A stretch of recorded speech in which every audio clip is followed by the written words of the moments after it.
About 3 months later, I was in San Diego working at a company down there as an editor for a magazine, and I decided, this was in late spring, I decided to rent a convertible and drive back up to Area 51 by myself, and no one knew this, and go back out to where we had had this experience by myself, which I did. And I drove out there in the afternoon when the sun was still, it was dusk, but the sun was still up, because I wasn't about to go out there by myself at night. And I parked the car in the convertible. I parked the car. I sat on the back hood with my feet in the back seat, and I said to them, I said, look, I know you're here, okay? And I want you to know that I don't mind doing whatever it is I'm supposed to do. If I've got a destiny in life or a mission or whatever it is, I don't mind doing it. But if it has something to do with you, then I'm going to ask you for 2 favors. Do not abduct me, because I don't want to go anywhere. And don't frighten me in my bedroom. I don't want to wake up and find something in my bedroom I can't handle, okay? So don't mess with me, and don't scare me to death, and I don't want to go anywhere. But if I'm supposed to do something, if there's a divine plan of some sort where I'm supposed to play, then open the doors, show me what I am to do, and leave me alone. And I thanked them, and I got back in the car and drove back, and that was it. About a month later, now we're at the beginning of summer, I get a phone call from Paul, my publisher, who lives in Escondido, right down by San Diego. And he's telling me about this young lady who is a past life regressionist. And he said, you got to go see this girl. She's sensational. So I called her, made an appointment. She's down on Coronado Island. Her name was Kirin, K-I-R-I-N.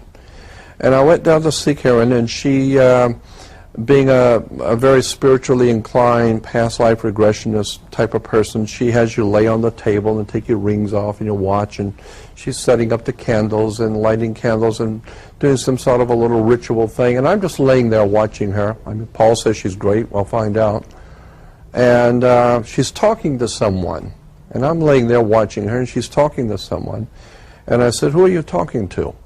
And she said, oh, I'm talking to your friends who brought you here. And I said, oh, okay. Brought me to your house? She said, no, no, no, no. Your friends who brought you to the earth. You've come here from another place, and they have brought you here to do something. I said, I've often wondered about that. Where did I come from? I mean, really, what am I doing here? And she says, well, and I'm just telling you what she said.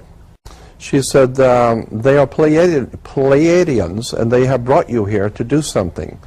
And you are ultimately going to be a emissary, was the word, an emissary for them. They're going to channel through you. They're going to use you, and they will speak through you. And they have been preparing you for many, many years. I said, oh, okay. I don't know. And then she goes on lighting some more candles, and then she starts talking again, and then she's laughing. And I said, what are you laughing at? And she said, oh, they told me something funny about you. And I said, what? And she said, they said that about a month ago you drove up to see Joe and Pat up at Little Alien in a convertible you rented, and you sat on the back of the hood with your feet in the back seat, and you told them you didn't mind doing what you're supposed to do, but you didn't want to be abducted or frightened in your bedroom, and they thought that was funny. Now, at that moment, I became very disorientated. I said, whoa, nobody knew I did that. No one knew I did that. I didn't tell anyone. And she said, yeah, they knew. She said, they're telling me you went back out there because you didn't want to go out there at night because they scared you the last time.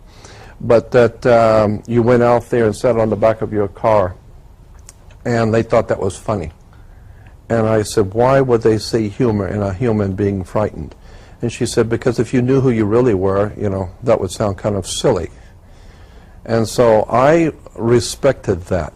I am just telling you what she said. But to me, that was a very powerful emotional experience talking to her, because she told me things that no one could have known but myself. And she was very accurate.